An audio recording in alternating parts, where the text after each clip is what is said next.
Akkam jirtu kabajamtoota daawwattoota Oromiyaa Miidiyaa Neetwoork kun qophii keenya torbanii xiyyeeffannaadha. Qophii xiyyeeffannaa keenyaan dhimmoota garaagaraa irratti fuulleffachuudhaan keessummoota adda addaa fiirree dubbisaa turuun keenya ni yaadatama. Keessumaa haala qabatamaa Oromiyaan keessa jirtu irratti deddeebiidhaan namoota yookaan keessummoota garaagaraa afeerree dubbisaati kan turre torban darbe keessumaa ajjeechaa Qondaala Dabalisummaa Oromoo qabsaa Oromoo Bobattee Urgeessaa irratti raawwatame bu'uuraa godhachuudhaan Dr. Milkeessaa Miidhagaa waliin turtii taasisuun keenya ni yaadatama.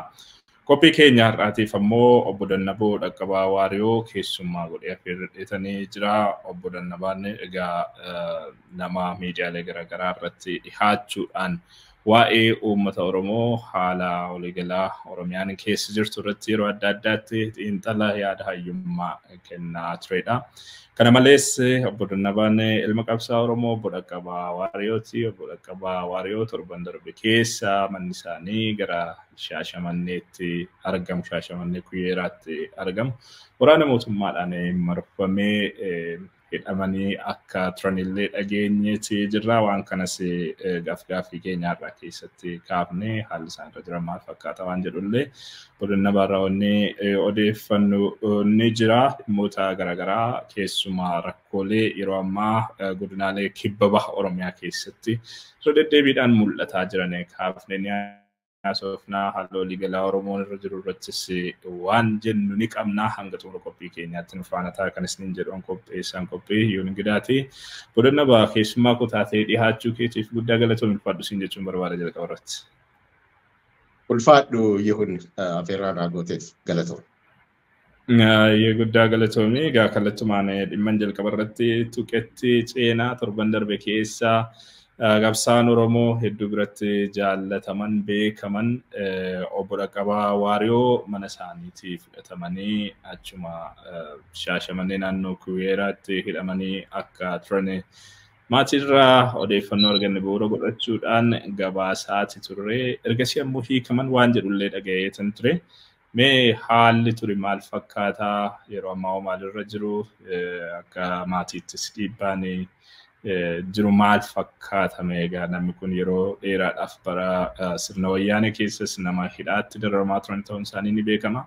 Yeroo ammaa maanguddoo ganna 80 olii akka ta'anidha. Obboleessa keerraallee kanan odeeffadheetu ture. Mee haalli jiru maal fakkaata? Ayyee galatoomii egaa akkuma ati ibsitee torban darbee humna waraanaa hedduun humna waraanaa guddaa hidhatee jiruun qe'ee deemanii marsanii guyyaa guutuu qe'ee marsanii oolanii jalqaba irratti isa fuudhanii deemanii takka turanii ammoo deebisanii fidanii dhufanii mana sakatta'anii ammas fuudhanii ni deemanii. Haa ta'uti waraanni guyyaa guutuu achi oole. Bulchanii ganama gallakkisan. Gaaffiin kanaaf si barbaanne yookaan kana balleessitee wanni jedhame yookaan kanaan si himanne wanni jedhame hin jiru. Akkasitti gadi lakkisaniini kun egaa waan yeroo hundaati. Numa akkas dafanii gadi lakkisuu isaaniiti malee bal'istee yoo laalte Oromoon martinuu mana midhaa jira. Ammaan tanatti digirii isaatti ol caala malee. Kanatu ta'amee kun isa dhiibbaa attamii maatii irratti fidaa wanni akkasii jettu. Inni kun yeroo jalqabaatii miti abbaan keenya hidhamuun. Utuu nu hin dhalatin duras hidhamaatu dararamaa ture. Nus haaluma san keessatti dhalannee eegasii inni ani yaadadhu bara TPLF OPDOdha. Bara sanis akkasuma gabaabumatti sii kaa'uu fi abbaan keenya otoo hin hidhamin yeroon walitti aansee waggaa tokkoof walakkaa waggaa lama nu wajjin jiraate hin yaadadhu. haga sadarkaa sanitti deema jechaadha. Kanaaf ilaalaatuma guddanne amma waan gaaga'umsa akkasii kanneen humni waraanaa sa'aatii barbaadetti dhufee waan barbaade godhu yeroo barbaadan immoo butanii miliqsanii bakka buutee isaatu hin beekin yeroon itti waggaaf ji'a jaafaa itti eegamu ni ture. So ka'ammaa wanni adda godhu yoo jiraate keessumaa waggoottan 5 darbanii as hidhaawwan jiranii kan isa dura ture wanni adda godhu tokkoffaa garjabeenni hammeenni agarsiisan. Maal na dhibdee yeroo itti mana irratti diigan faatu ture dhiyoo kana. Bara 2019 keessa. Waggaa keessatti yeroo 3 fa'aa inni jedhama. Namoonni hammeenni isaan agarsiisan amma fakkeenyaaf haadha keenya fa'aa rukutuu kabaluu fa'aatu ture. Ammas waanuma akkasiitu jira.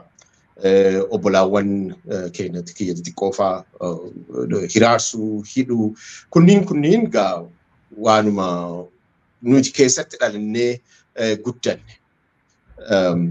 Nuyi akka carraa taane egaa nuyi akka abbaa keenyaa goota resilient hin taane hin argamne lubbuu keenya baraarfachuudhaaf biyyaa baqanne.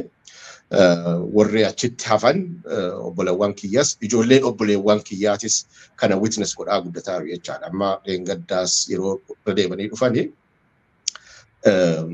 ijoolleen inni akaakayyuutti ooluuf ijoolleen daa'imman xixiqqoon obboleewwan kiyyaa baay'ee rifaatuu guddaa keessa turan.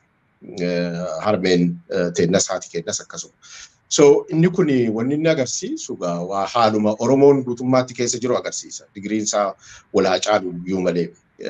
Keessattuu laalama yoon sitti argamu dhalootatti ce'aa deeme wanni kun. Abbaan kiyya dararama akkasii keessa dabarsee haala akkasii keessatti dhalannee guddanne nuyi. Amma immoo ijoolleen keenyas kana hammeenna kana ilaalaa jiru. So maraammartoon hammeennaa kuni cabuu dide yookaan bakka wayiitti cetuu dide. Kanaaf dararamni itti fuufee uummanni keenya dararaa akkasii keessa jira jechaadha. Kanaaf amma yeroo baay'ee namoonni 10,000 hedduun lakkaa'aman hidhamanii namoonni 10,000 hedduun lakkaa'aman ajjeefamanii isa jedhamu yeroo gabaafamu lakkoofsaa miti agartee. Abbaa keenya fa'ii haawwatii keenya obboleewwan keenya mana nama tokko akka rukutaa jiru agarsiisa. Hammeenni Itoophiyaan Oromootti agarsiisaa jirtu. Kanaaf waa'ee maatii kiyyaa hagana yoo jedhe gaana fakkaata. Mee tarii gara qabxiilee birootti ce'uudhaan dura maanguddoon kun nama ganna 80 oliiti. Umurii kanatti nama kabajaan sooromaan mana isaanii qe'ee isaanii jiraachuudha qabanidha. Maal goote maal balleessiteedhaniiti kan isaan umurii kanaan maanguddoo kana ammas hidhaatti dararan dhiibbaan kun maaliif itti fufeetteeti yaadda?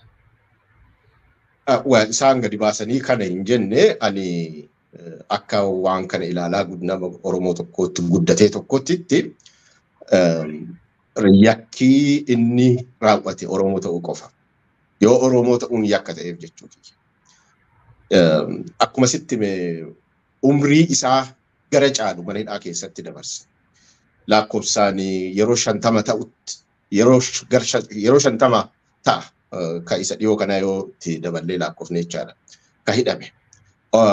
Giddugalaan waggaa tokko walakkaati yeroo baay'ee ka tursiisan.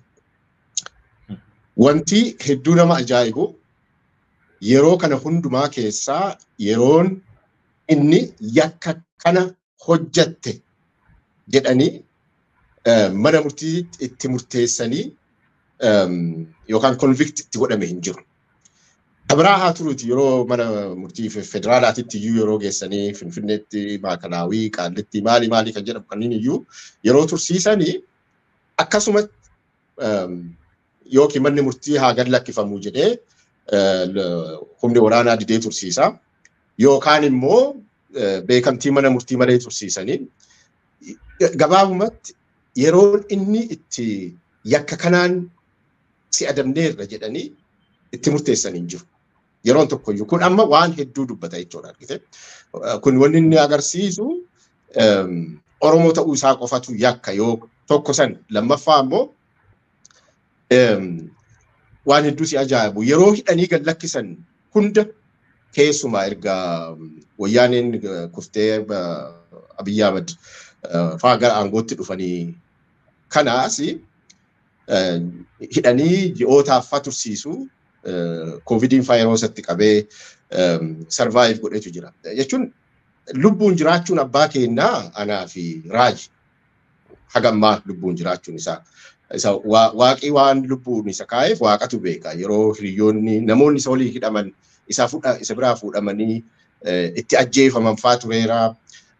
Yeroo itti rukutuudhaaf rasaasa galfatanii loltoonni harka yeroo itti wal dhooggan faa tureera. Isuma dheengaddaa kanaayyuu warra hidhatanii dhufan keessaa tokko rukutuudhaaf ture. Isaan kaawwantu gidduu galee dhorkeen. So kuni yeroo laattu tokko Oromoo ta'uu isaatu kana fidaa lammaffaa ammoo yeroo hidhanii gadi lakkisan hundumaa keessaa amma inni amala ta'ee godhataa dhufan yeroo dhiyoodhaas maaliif nu waliin hojjettudha. Maaf miseensa kenna maaf hin ta'e isin amma nama guddaadha waan isin barbaachisu isin nama dararamee kunoo rakkattaniittu bara wayyaanii dararamaa baatanii maaliif nu waliin hojjettan fa'aa jedha. Inni kuni waan abbaa kiyyaaf waan liqimfamuu miti. Inni tokkoffaa dararamuun dhiitamuun mirga namootaa isaaf hin liqimfamu. Kanaafi qaamni amma Oromiyaa keessa jiru waliin hojjechuu miti waan xireeffatamuu qabu agarte. So kunis waan itti dabalu qabaatuu danda'a.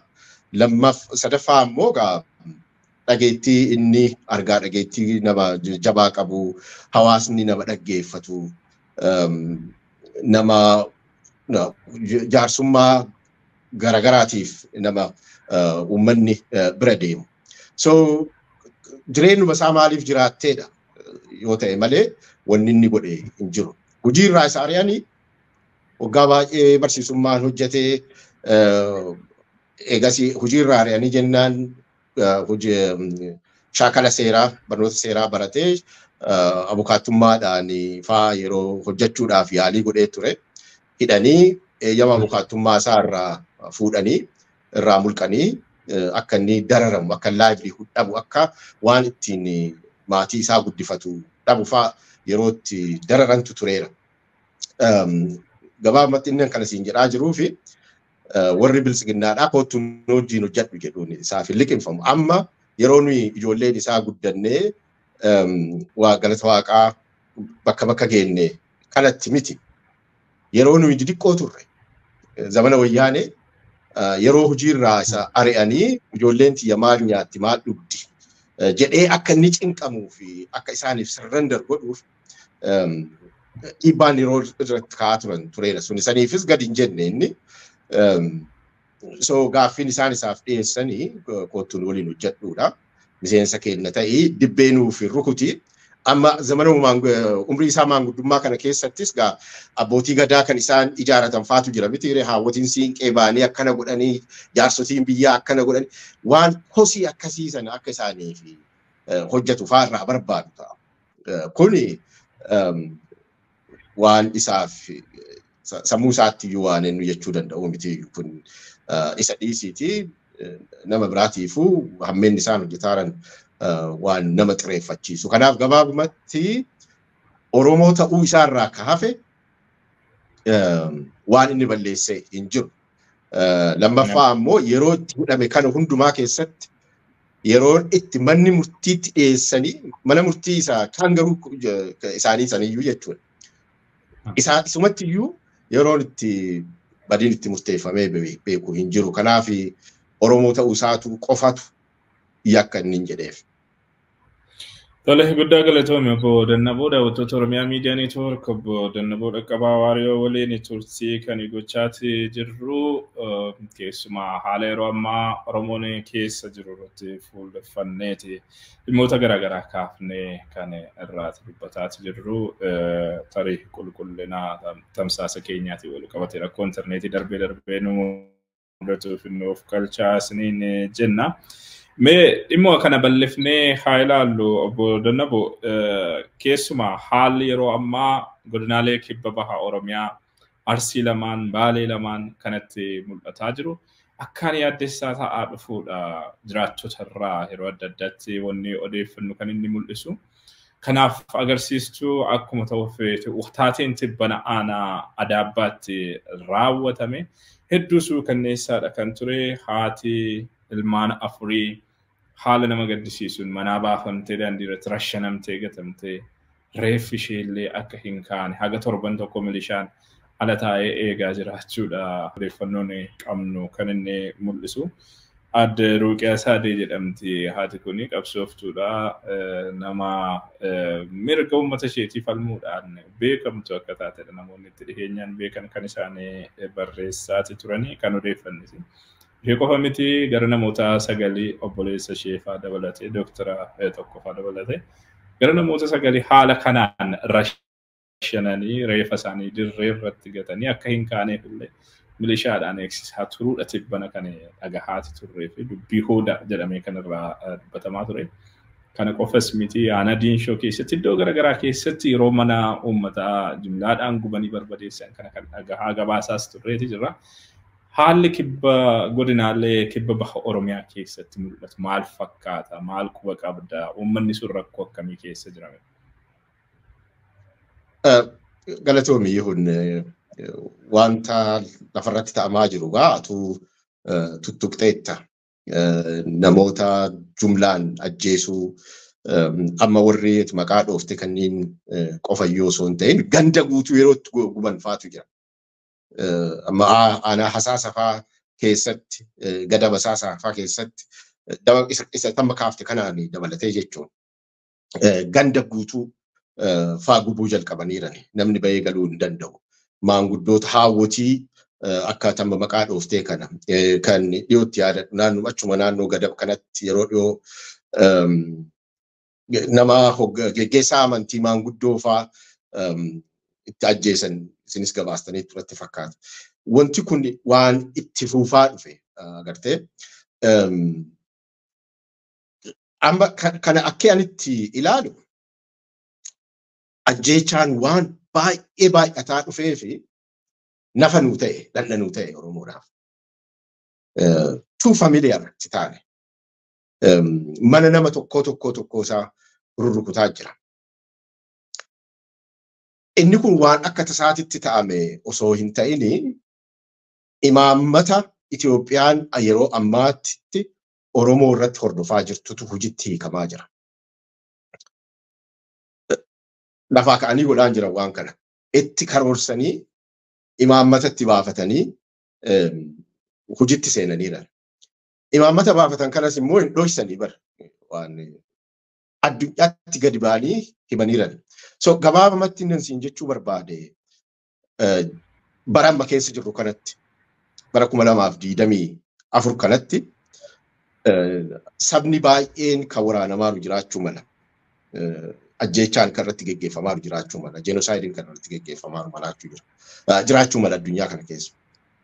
Oromoo garuu Oromoon sabni lafarraa balleessuu qabna jedhamee labsiin irratti bahee ajjeefamaa Oromoo qofa yeroo kanatti.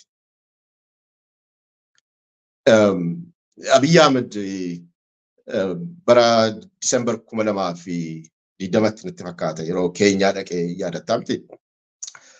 We must eliminate OLF jedhee ibsa kenne. OLF lafarraa balleessuu abaa'oo lafarraa balleessuu qabna isaan jedhan. Abaa'oo isa adda bilisummaa Oromoo isa gullallee jiru qofa osoo hin ta'in abaa'oodhaan kan socho'an hedduu jiru. Warra Abiy Ahmadii fi garaadhaaf gurguranis dabalatee jechuudha. Waraana adda bilisummaa Oromoos dabalatee. Eliminate godhuu qabna. Yeroo sanatti dubbii dogoggoraadha moo jedhameeti namni wal gaafataa ture. Amma yeroo Yihun maal si fakkaate? Dubbeetumtoota qabu, girrisaa qabuumi. Waan inni jedhee lakkii anatu dogongore jedhee gadi bahee dubbanne bar namni kun. yeroo Abiyyi haxxiffatu warra Abiyyi walii haxxiffatantu jiru. Yeroo inni qofa warra isaa qofatu jira. Isa bakka bu'anii lakki inni akkas jechuu barbaadee miti jedhu. Ila hammeenni garjabeenni foon uffatee yoo bu'e eenyu fakkaata yoo jette muummicha ministeeraa impaayirettii fakkaata. Gadi ba'ee ilimineet godhuu qabna jedhe. Torban lamaan guunne inni akkas jedheeti. Istiraateejii akkamiitiin OLF ilimineet godhuu akka barbaadan caffeerra paarlamaarra taa'anii labsan. Faqaaduu Tasammaa labsiisan labsee bara. Atlaantik keessaa qurxummii balleessuun kan danda'amu yoo Atlaantik goysine qofa. Waraana bilisummaa Oromoo ka mo'achuu dandeenyu, ka to'achuu dandeenyu yoo Oromoo lafarraa balleessine qofa. Nama dhuunfaatii miti kan dubbate kan. Yookaan social media irratti miti kan dubbatan. Paarlamaa keessa taa'anii labsii labsan. Kanaafi isaan akkuma siin jedhe Oromoo lafarraa balleessuu qabna jedhanii labsii labsanii hojiitti seenaniiran. Tariitii TPLF OPDO irras Dargii irras Haile Sillaasee irras rejiima amma jiru kana mootummaa Abiyyi Ahmad kan adda godhu isa kana. Haile Sillaaseen fallee ajjeesaatuma turanii Dargi illee ajjeesaatuma ture TPLF OPDO illee ajjeesaatuma turte Oromoo.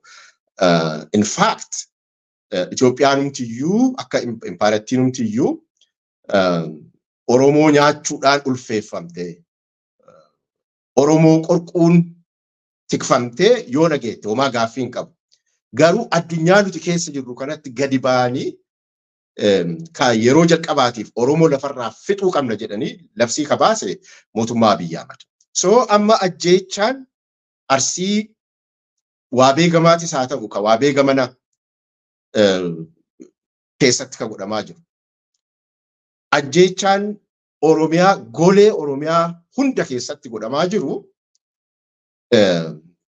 imaammata isaan baafatan santu hojiitti intensify godhaa jira. Hojiitti hiikuu isaa baay'ee hatattamaan jabaatanii hojiitti hiikaa jiru. Oromoon kana waan jalaa dhokatu miti kan waan hundumti kennayyuu wajjin ilaalaa jiru. Yuun isa rasaasaan ajjeefamu qofaa miti bara. Beela fa'a akka meeshaa waraanaatti fayyadamaa jiran. Amma naannoowwan maqaa dhoofni kuni naannoo oomisha irraa hafaa oomishuun beekaman. Akkuma Oromiyaa dhihaa jecha. Namoonni beelaa jiru naannoo sanitti beelaan du'aa jiru. Maaliif beelaan? Qonnaan bulaan qotachuu hin dandeenye. Akkuma modus operandi isaanii wanni isaan ittiin ammaan tana operate godhanii yoo lubbuun jiraachuu feete nu ta'e yoo nu hin taane ammoo diina keenyaati. Isa jedhu ni jedha. So isa kana isa imaammaticha duratti siin jedhe sanii hojiitti kataaru jechuudha. Amma haati maanguddoon Adaabatti fira waliin fixan dhugaa dubbachuu fi nama qawwee qabattee kaatee falmataa jirtu miti. Jaartiin haati ijoollee ji'oota muraasa dura aanaa boosatitti guyyaa adiin rasaasatti roobsisanii ajjeesan. Nama qawwee qabattee kaatee socho'aa jirtu miti. Garjabinni waanuma isaan ittiin jiraataa ba'an. Adde Bashuulaa Gammachuu Shaashamannis bara 2016 isa yaadattaame. Ulfa haadha ijoollee torbaa utuu isiin jilbiiffattee kadhattu rasaasa itti gadi roobsan. Abaluun gaafas Adde Bashuulaa Gammachuu rasaasa itti gadi roobsise sun har'a abbaa aangoo ta'ee taa'eera yoo ta'u. Eenyu akka ta'e seeratti dhiyaatee itti murteeffamne. Abbootii gadaa karrayyuu fudhu.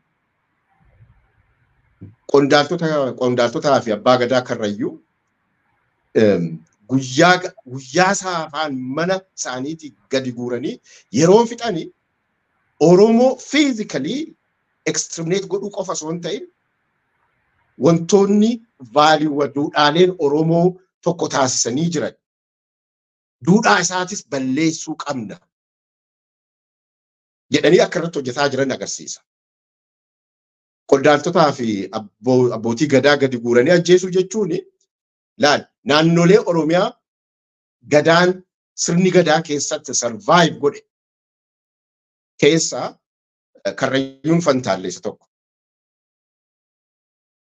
So institutionii san lafarraa balleessuu barbaadu. Maaliif qondaaltota hunda yoo ajjeefne kunis dadhabaa deema jechuu isaaniiti. Dubartiin wayyuudha jedhaa bara Oromoon.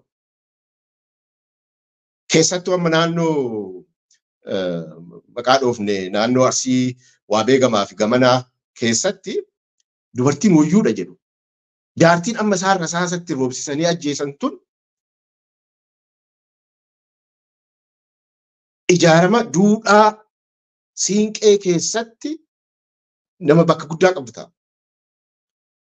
Gosaaf gosti yoo wal lole dubartiin yoo siinqee qabattee baate dubartiin tuqa ni bara. Daa'imman ajjeefamu daa'imman hin tuqaman aadaa Oromoo keessatti. Amaanu'eel Wandimuu dargaggeessa Damdoolootti ajjeefaman. Daa'imman xixiqqoo isaan gadi guuranii ajjeesaaran kuni fiizikali ajjeesuu qofa osoo hin ta'in duudhaa Oromoon kabaja Oromoon daa'immaniif qabu dubartiif qabus isas waliin ajjeesaa jiran. So naannoo kibba fi akkasumas giddugala Oromiyaa Rift Valley Oromiyaa jedhi. In fact goleewwan Oromiyaa keessatti bakki gandi namni keessatti hin ajjeefamin oolee bulu hin jiru. Amma maal fa'aa gochuuyyuu jalqabanne duratti sii kaasaan ture. Bakka biraatti nama ajjeesanii iddoo biraa immoo fidanii gatu. Yeroo lama akkas godhan kuyyara lafa qonnaa abbaa kiyyaa keessatti dargaggoota. Tokko ana ajjeesanii gatanii fuudhee hawaasa mobilaayiz godhanii awwaalan. Maaliif awwaaltaniin immoo yakkate? Ji'oota muraasa dura booda ammas fidanii ajjeesanii dargaggeessa ajjeesanii fidanii achitti gatan. So gabaabamatti wanni Oromiyaa keessatti ta'amaa jiru. Digriin isaa sadarkaan isaa wal haa caaluyyuu malee kana uummanni keenyas irratti dammaquu qaba jedhee yaada. Oromoon saba labsiin irratti labsamee jiru. Addunyaa kana keessaa sabni lafarraa si balleessuu qabna jedhamee labsiin irratti labsamee hojiitti seenamee ajjeefamaa jiru Oromoodha. Waan specifically naannoo sanittis kaaftee qaama implementationii yookaan hojii irratti hiikamuu imaammata isaan baafataniiraniiti waan haaraa miti siin jechuu barbaadeeti. Tole guddaa galatoomii tokkoffaa dhalataa naannoo sanaati lammata immoo keessumaa yeroo dhiyoodhaas dhimmi kun akkam babal'ataati jira naannoo kibba baha Oromiyaatti. Kanaaf waan kana akka qabxii tokkotti addatti kaasanii irraa dubbachuun barbaachisaadha. Yaada jedhuuni malee akkuma kaaste goleen Oromiyaa yeroo ammaa namni keessatti hin ajjeefamin bashanamin oolu jira jechuudhaaf nama rakkisa. Mee egaa wanni kun immoo yeroo hedduu namootuma uummata kana keessaa biqilan jedhaman namootuma uummata kana irraa dhalatan jedhaman yeroo raawwatamuudha kan arginu.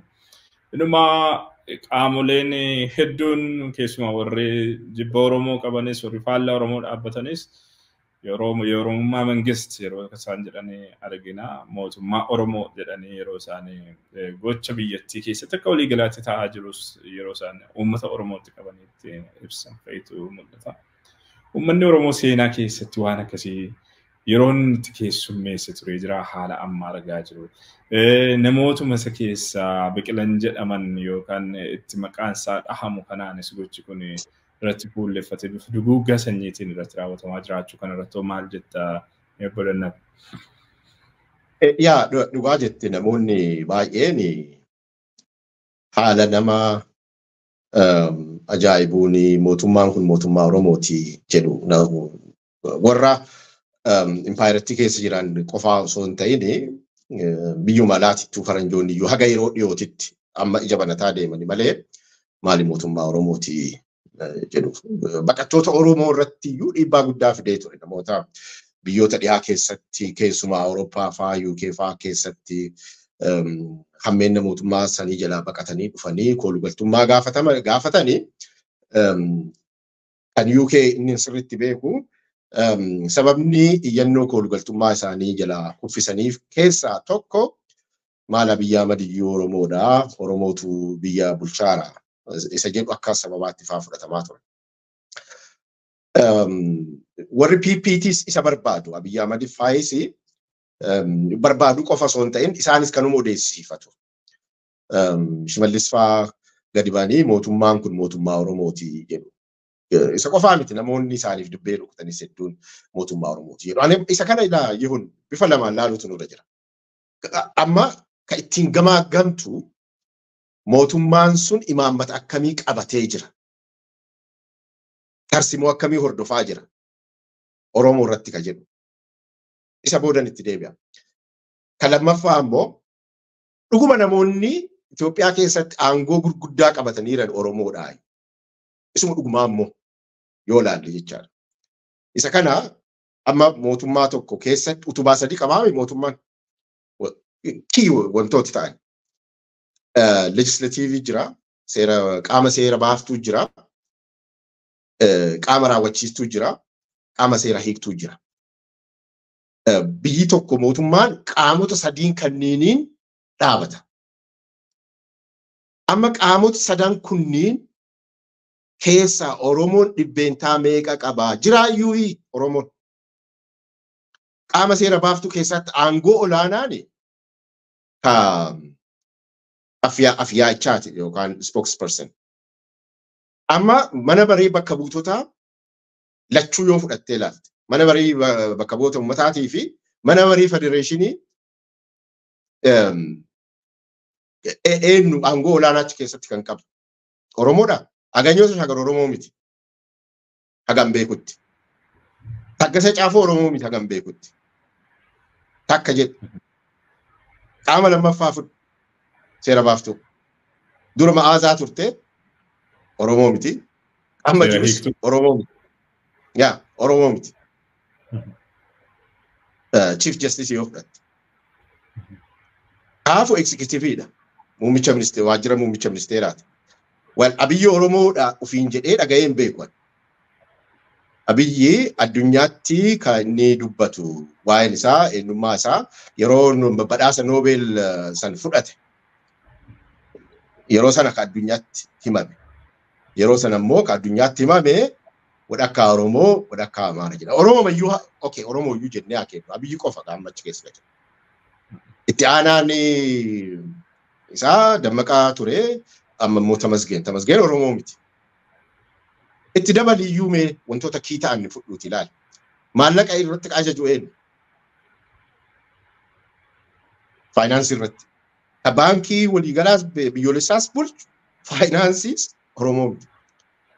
Qaamota sadan saniin itti dabaltee akka utubaatti biyyoota hedduu keessatti kan fudhatamu walqunnamtii alaa dhimma hajaalaa. Foreign relations isa jedhamu jechaadha. Oromoo ta'ee beekaa miti.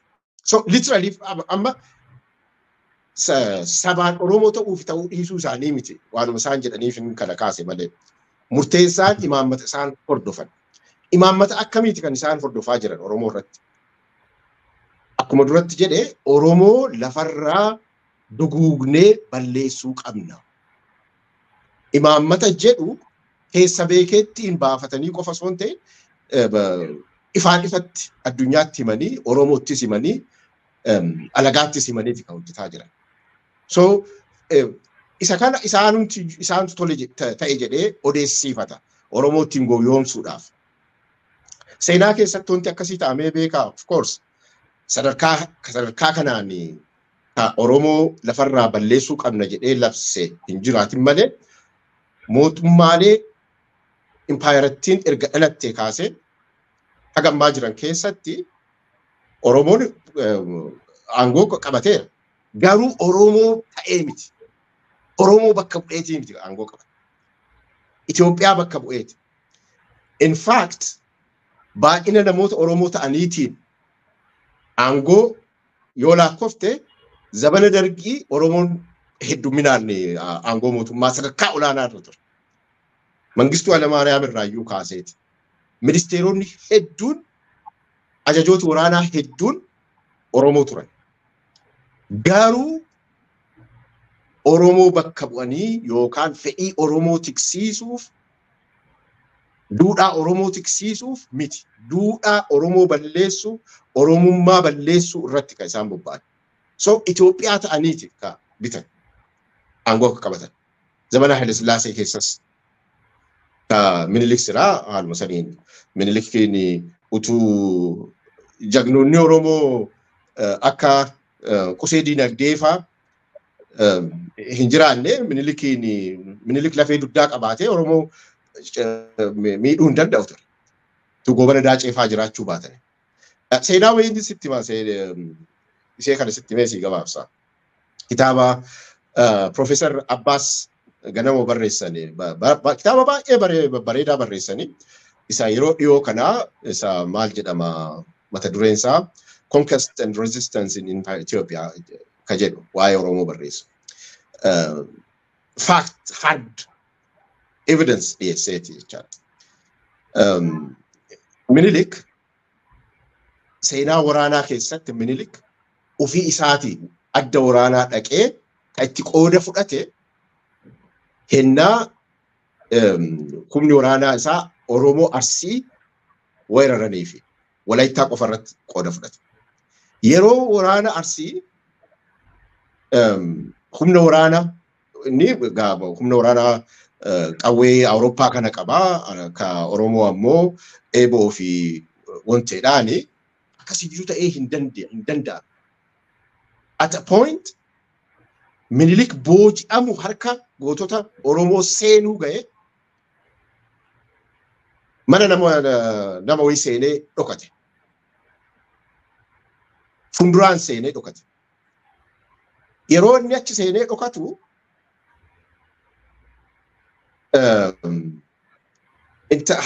haati mana sanii karaa borootiin diigdee balbala mana diigdee karaa borootiin jechuudha. Akka Minilik goote halkoo jedhamti. Ka isii akka sanitti gargaare ammoo roobalee jedhama. Hardhas halkoo fi roobaleen hedduutu Oromoo keessa jira. Anaaf Biraanuu Juullaa naaf roobalee irraa garaagarummaa hin qabu. Adaanech Abeebee halkoodha garaagarummaa hin qabu. Maaliif? Oromoo lafarraa balleessuu qabna jedhanii kan labsaniif bar Oromoo ta'aniitii miti, Itoophiyaa ta'aniiti. Abbootii gadaa Karrayyuu gadi guuree ajjeeseen warra koree nageenyaatiin Reuters ifa godheera isa kana. Haala hedduu nama ajaa'ibuun ammoo koree nageenyaa keessa warri aangoo olaanaa qaban. Kallattiidhaan Abiyyi irraa fudhatanii ajjechaa dhumaatii sanii warri hojiitti hiikan keessaa nama Awwaluu Abduu jedhamu fa'a. Namoonni kunniin bara TPLF OPDOs Oromoo ajjeesaa turan. So ni jira, of course Oromoon ni jira. Garuu warra Itoophiyaa ta'ee Oromoo lafarraa balleessuu qabna jedhee imaammata san baaseeru. Kana inni kun maaliif addaan cituu dhiise? Empaayirattiimtiyyuu san irratti bu'uureffamteetti, ijaaramteetti. Haga Itoophiyaan Oromiyaa keessa jirtutti, haga empaayirri Itoophiyaa jedhamtu kun jirtutti nageenyi waa'ee Oromoo ajjeesuu dhiisuudhaan waan dhufuu danda'u miti. Waggaa 150 ol laallee irra qaba. Keessattuu ammaan tana warri afaan Oromoo dubbatan Oromiyaa bulchina jedhaa. Waraanni biyyattii impaayirattii nama Oromootii jedhamuun ajajamaa. Dhumaatiin sadarkaa kanaa Oromoo irratti geggeeffamaa jira. So kanatu haga impaayiraattiin Oromiyaa keessa jirtutti Oromoodhaaf nagaan hin bu'aa jechuun waanuma naiif ta'uudha jedheen fudhadha. Yee guddaa galatoomii obbo Dannaba. Egaa mee gara qabxii jalqabaa tuttuqne haala kibba bahaa Oromiyaa kanatti deebineeti. Gara walitti qabuutti seefinna afgaaffii keenya kana akkuma jalqaba irratti tuqee asis tuqxee rakkoon kun gara jalqabaa irratti waan lixa Oromiyaa irratti daangee fakkaatee gara kibba Oromiyaatti ce'ee kibba Oromiyaa fi lixa Oromiyaa irratti waan daangee immoo fakkaatee ture. Giddugala Oromiyaa waliin gahee immoo gara kibba bahaa Oromiyaa fi golleewwan Oromiyaa birootti bal'ateeti kan inni jiru. Oromoon dabaree dhumaa jira, dabaree du'aa jira, dabaree qeensa irratti gubamaati, barbadaa'aati kan inni jiru, dabaree buqqaati kan inni jiru. Mee maaltu kanaan nu gahee? Hammeenyummaa yookaan jabina sirna kanaati moo rakkoon hawaasuma keenya bira jira moo sadarkaa kanatti miidhamni Oromoo dabaree naqatee akka itti fufu kan taasise maalii waan jedhu irratti wanni dabaltu yoo jiraate carraatan siif kenna dhibdeen waan kanaa eessadha waan jettu irratti.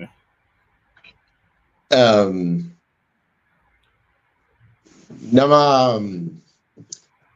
Amaaraa tokkotu kitaaba barreessa. Profeesar Tashaalee Xibabuu jedhama. Jechuun Profeesaroota Oromoo waan Oromoo ta'anii fi akkasitti barreessanis akka hin jedhamneefini Tashaalee Xibabuu fakkeenya sii fudhadha.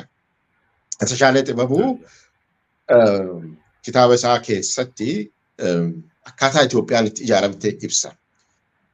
The Making of Modern Ethiopia jedha. Gabaabumatti Itoophiyaan akkaataan ijaaramte Oromoo fi saboota akka Oromoo mancaasuu irratti akka ijaaramteettu ka'a.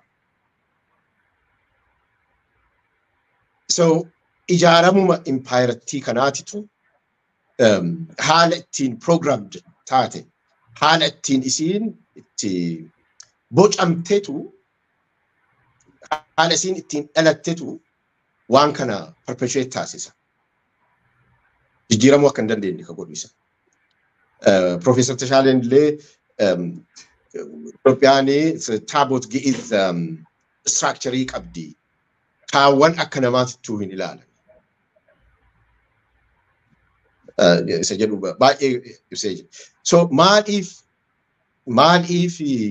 maraammartoon kun dhaabachuu dide? Dhuguma kun gaaffii baay'ee guddaadha beeki. Oromoon hundi kana ka uf gaafachuu irratti dubbachuu qabu natti fakkaata. Akka ani waan dubbisee fi waan argee waan keessa darbinee as geenne yeroo laaltu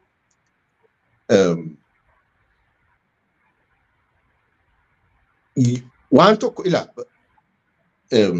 maraatummaa jechuun waan tokko irra deddeebi'anii waanuma san godhanii bu'aa biraa eeguudha jedhu miti warri faranjiidha. Gaafa Minilik dhufu Oromoon ka'ee ofirraa lole. Humna Oromoo wadhakkaadhaa oltuu dhume yeroo sanatti. Meeshaa waraanaa Awurooppaa qofa osoo hin ta'in Minilik kan fayyadame meeshaa waraanaa biological weapon jedhamu fa'aa fayyadameera. Wadhakkaadhaa oltuu dhume Oromoon. Isa kana anaa miti kan jedhaa jiru. Warra scholars ta'an yeroo sana Awurooppaanota keessaa warra achi dhaqanii waan kana qoratantu barreessan. Nama maqaan isaa Marshall Disalvik jedhamu. Haala saniin yeroo jalqabaayyuu Itoophiyaan gara Oromoo ka dhufte haala kanaa dhufte. Minilik taansee ka dhufe Haile Sillaaseedha. Innis waanuma san consolidate godhuu barbaada.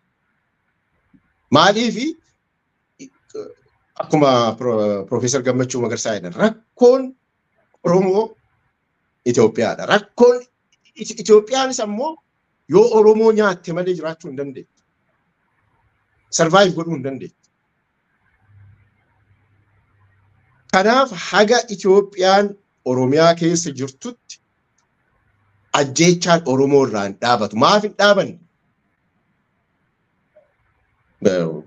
Maal biyyoonni amma akka Ameerikaa fa'aa kanneen yoo fudhattee, Awustiraaliyaa fa'aa yoo fudhattee, Kanaadaa fa'aa yoo fudhattee, akkaataan isaan itti bu'uureffamani sanyii duguuguudhaan miti warra indigenous ta'an fixaniiti isaan hin milkaa'an.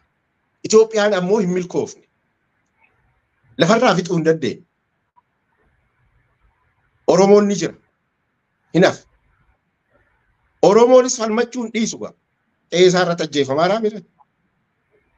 Itoophiyaanis ajjeesuu hin dhiiftu.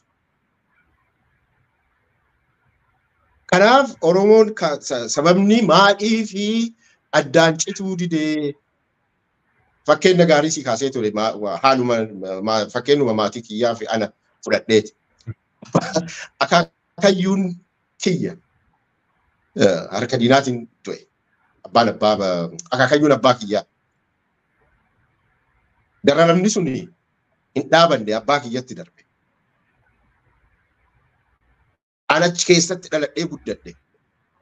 Akkuma isin jedhe gaanii akka abbaa kiyyaa goota du'aa hin sodaannee miti. Sodaattu waan ta'eef lubbuu kiyya baraarfachuudhaaf baqadhee biyya ormaa keessa jira. Akkuma miliyoonota hedduu. Garuu dhaloota kiyyarraa ajjeechaan dhaabateera hin dhaabanne. Itti aanee ammoo dhaloota ijoollee kiyyaatti darbeera jechaadha. So sababni inni addaan cituu didee fi waraabessichatu yoo Oromoo nyaate malee jiraachuu hin danda'u. Oromoonis akka Red Indians yookaan akka Aborigines Australiyaadha lafarraa hin dhumne waan lafarraa hin dhumneef Oromoon inuma tattaafata. Itoophiyaanis Oromoo ajjeesuu hin dhiiftu. Furmaata ka ta'uu danda'u yoo seerota idil addunyaa duudhaalee addunyaan baafatteettu itti fayyadamanii Oromoon jabaatee ka'ee yoo of keessaa baase malee mootummaa jijjiiruudhaan waan jijjiiramni dhufuu miti. Fakkeenya guddaa waan guddaa kan ta'uu danda'u isa jijjiirama jedhamee bara 2018 dhufe. Dargii kuffisuu keessatti gahee guddaa ka taphate dhala Oromooti. Dargiin kufee eenyutu dhufe? Oromoo ajjeefamuu dhiifameedha. Hin dhiifame. Eebbisaa addunyaa mana isaatitti itti seenanii rasaasa itti roobsisanii ajjeesan. Tari'atitti umrii kee ijoollee waan taateef hin dhaqqabne. Eebbisaa addunyaa eenyutu ajjeese? Loltuu Itoophiyaatu ajjeese. Loltuun eebbisaa addunyaa rasaasatti dhukaasee ajjeese sun seeratti dhiyaateera. Eenyu akka ta'e beekameera? Hin beekamne. For that matter, Abiy Ahmed mataa isaa ta'uu danda'a. Abiy Ahmed yeroo sana loltuu ture. Loltuu Itoophiyaa foot soldier ture. Abiy Ahmedis ta'uu danda'a. Hin beekamu. Itoophiyaan eebbisaa addunyaa nyaattee hin ta'e. Sumaayyoo Muusaa fa nyaatte. Maaramee Harqaa nyaatte. Yoosef Gammachuu nyaatte. Itti fuuftee Hacaaluu nyaatte. Abdul Jabbaar fa nyaatte. Battee Urgeessaa fa nyaatte. So gabaabumatti salphaadha bara simple logic. Waraabessi wayii mana mooraa keetti sitti dhufe loon keessa nyaatee silleesi qorqaa yeroo hunda yoo ka itti eenyu jedhu taate mee waraabessa kanaa maxaqsee akka loon kiyya nyaanne godhaa yoo jette haga ta'e milkaa'uu dandeetta ta'a. Garuu hamma waraabessi keessan jiruu fi hamma ati loon qabdutti nyaachuun dhiisu. Kanaaf utuu akka Ameerikaa sanii Oromoo lafarraa dhumeera ta'e lafarraa dhumeeyyuu yookaan ammoo Itoophiyummaatu amma ofitti fudhate Amaara ta'ee jiraata. Amma sanis hin taane Itoophiyaanis hin baane kanaafi maraammartoon kun kanaaf cituu didee haga hubannoo kiyyaatitti siin jechuu barbaadeetanii yoon. Qabxiilee gurguddoo kaaste dannabo tokkoffaa waan ijaarama Ameerikaa fa'aa yookaan biyyoota garaagaraa bu'uura godhattee wanti kaafte suni keessuma seenessa jijjiirama bara 2018 hordofee deebi'ee mataa ol qabate deebi'ee biyyattii irratti marge miidiyaaleen amma atilee yeroo dheeraa taateetti natti fakkaata ergaa biyya keessaa baate FM'wwan Finfinnee maandeffatanii bulchiinsa BMD gara aangootti dhufuu hordofee yeroo hundumaa wanni isaan facaasaa turan warra akka Ahaduu warra akka Shaggar maal jedhaman kun facaasaa turan ያላለቀው የሀገረ መንግስት ግንባታ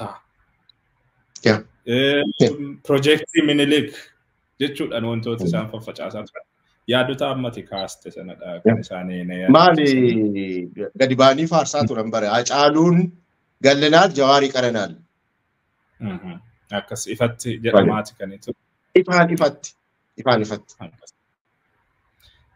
yaadoti ati kaafte qabatamaadha wanna lafarrattis mul'atan akka ta'e yaadachiisuudhumaafidha egaa haalli amma Oromoon keessa jiru kun egereedhuma ummatichaatiif iyyuu baay'ee addessaa haala ta'e keessattidha kan argamu guyyaa guyyaadhaan duugaa namaatti dhageenya guyyaa guyyaadhaan even haadha hidhaati baafamte rashanamtu faadha kan dhagahaati jirru mana isheetii gad rakramtee rashanamtu dhagaa jirra hammeenyummaan kun bifa daangaa darbeen itti fufeeti kan jiru seerris safuunis ulaagaa kamiin iyyuu ilaalte wanni haala kamiin iyyuu justify gochuudhaaf waan hin dandeenye taateewwan garaagaraa guyyaadhaa gara guyyaatti hojii godhatee tufee waan jiru fakkaata mootummaan kuni Oromoo sadarkaa kanatti miidhama kanaaf wanni saaxileera jettu yookaan Oromoon kana dhabe wanni ati jettu kana ta'uu qaba rakkoo kana keessa ba'uudhaaf kana ta'uu qaba jettee wanni atitti dabaltu yoo jiraate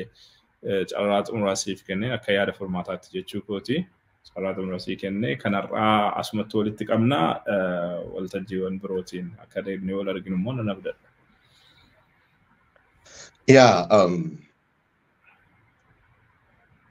Yoo dhukkubni busaa si qabe qoricha busaa fudhachuu qabda. Miti parasitamooliin dhukkubicha tariitii si dandamachiisuu danda'a malee si hin fayyisu. Maddi rakkoo saba keenyaa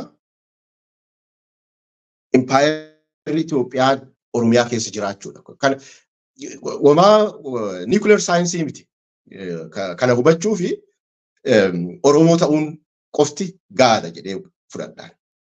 Keessumaa immoo qabxii kana kan jabeessu yeroo ammaatti jarri mootummaa Oromooti mootummaa Oromummaati jechuu isaanii fi isaanis nuti Oromoodha fi jechuu isaanii. Okay, inni Itoophiyaa bulchaaru eega Oromoo eegi ta'e Itoophiyaan afaan Oromoo dubbattu kun immoo Oromoo lafarraa duguugdee balleessuu fi labsii baafteetti eegi ta'e labsii baasuu qofa osoo hin ta'in kunoo labsii san hujitti hiikaaran eegi ta'e Oromoon furmaan inni qabu waa lama yookiin dhabamuu lafarraa yookaan jiraachuuf ammoo bilisummaa isaa sandeeffachuu qaba walabummaa isaa sandeeffachuu qaba haalli tarii sagantaa biraatitti itti dhufuu dandeenya yeroo baay'ee namoonni maal akkamitti walabummaan danda'ama addunyaa kana keessatti jaarraa kana keessatti bara zamana globalization kana keessatti kun hin danda'amaa ifaa namoonni jedhanii falmanii ni jiru. Garuu ani qabxiin bakka ani dhaabbadhee jedhu is remedial. Oromoon ajjeefamuurraa hafuuf lafarraa duguugamee baduurraa hafuuf Itoophiyaan Oromiyaa keessaa bahuu qabdi. Yookaan Oromiyaan walabummaa isii ka ture san deebifachuu qabdi. Yoo san ta'e qofa. Eegasii booda uummanni Oromoo siree ofiifiin murteeffatee mootummaa akkamii ijaaradhaa sirna gadaa deebisee isaan ittiin of bulchamoo akkam ta'a suni waan eegasii boodatti deebi'ama. Amma lubbuudhaan jiraachuuf garuu kun ta'amuu qaba. Yoo kun hin ta'amne mootummaa kana kuffisanii mootummaa biraa fiduun furmaata ta'a jedhee yaadu. Kana godhuuf ammoo uummanni Oromoo jabaatee falmachuu qaba. Waraana bilisummaa Oromoo jabeessuun waraana ofii irree fi jabeeffachuun waan furmaata biraa itti barbaaddu miti. Maaliif addunyaa kanarratti waraanota gurguddaatu geggeeffameera. Naanna'ee mariin xumurama sun. Garuu wanni afaan kee keessaa bahu dhageettii akka argatuuf humna qabaachuu qabda. Itoophiyaan karaa nagaan Oromiyaa keessaa baati yookaan karaa nagaatiin furmaata itti fiddi jechuun anaaf baay'ee ulfaataadha. Garuu dirqamtee akka nagaa buustu gochuun ni danda'ama. Argineerras waraana bilisummaa Oromoo mancaa'eera badeera guyyaa 24 keessatti mancaafneerra jedhanii utuu labsan bakka manca'uu dhiisiitii dirqamanii Taanzaaniyaatti marii jalqaban. Mariin sun hin milkaa'eera jechuu koo miti Yihun. Garuu bakka qaamni sadaffaan jirutti taa'anii salphina guddaa ta'e haguuggatanii galan. Maaliif salphina guddaa ta'e haguuggatanii galan siin jedhe? Waan kana karaa nagaatiin fixuu fi waraanni bilisummaa Oromoo bakka qaamni sadaffaan jirutti pilaatfoormii yookaan dooyyaa idil-addunyaa irratti qophii ta'ee agarsiisa. Waan itti walii galanii iyyuu deebi'anii diigan isaan. Diiganii boodarra I think interview Jaalmarroon kennillee argiteet. So inni jechuu barbaade furmaanni ka dhufu yoo rakkoo san hiddaan buqqifte. Oromoon wantoota haga maatitti ta'an irraa kana kan hubachuu qabna. Keessattuu bara 2018tti wanti ta'ame irraa kana hubachuu qabna jedhee yaada. So gabaabumatti kanuma nan dheeressina fakkaate dhiifama guddaa. Akki guddaa galatoomii ulfaadhu yaada bal'aanuuf kaaftee dhugaadhumatti turtii bareedaa ture jedheetanii abdadhaa daawwattoonni keenya illee akka itti gammadan nan abdadhaa fuulduraa fi walitti deebina bodannaboo fayyaanuuf ta'ee haganuu jiraatti. Ulfaadhu Yihun galatoomaa isinis warreen mudhoomne. Daawwattoota Oromiyaa Miidiyaa Neetwoork qophii xiyyeeffannaa keenya irraatiin obbo Dannaboo Dhaqqabaa waliin turtii taasifnee keessumaa rakkoo yeroo ammaa bal'inaan kibba baha Oromiyaatti mul'ataa jiru darbees haala qabatamaa uummanni Oromoo keessa jiru irratti bal'inaan marii goone ture kan daawwattanii waan waliin turtaniif ulfaadhaa torban mata duree birootiin walitti deebinaa yeroo gaarii isiniif hawwina nagaan nuuf tura.